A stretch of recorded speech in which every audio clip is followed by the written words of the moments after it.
Трајното решение за квалитетно водоснабдување на Виница и околните населени места Градец и Лески, општина Виница ги наоѓа во изградба на мини акумулација и мала хидроцентрала на Градечка река, чиј воден потенцијал во текот на целата година е мошне голем. За оваа цел, управниот одбор на јавното комунално предпријатие Солидарност од Виница донесе одлука за започнување на постапката по пат на јавно-приватно партнерство да се градат овие два капитални објекти. Советот на општина Виница за оваа тема ќе расправа и на предстојната седница закажана за петок, истакна Игор Спасовски, директор на јавното комунално предпријатие Солидарност.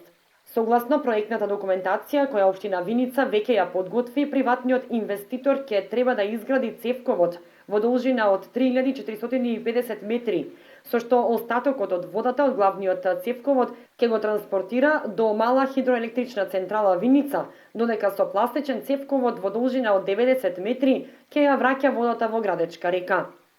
Во втората фаза од овој проект, истакнува Спасовски, инвеститорот ќе гради брана за акумулирање на доволни количини на вода, за да може хидроелектраната постојано да се снабдува со вода.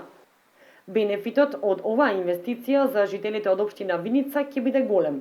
Ќе се нормализира водоснабдувањето во градот и населените места Градец и Лески, а површините кои се наводнуваат по течението на Градечка река ќе имаат доволни количини на вода за наводнување, истакнуваат од општина Виница.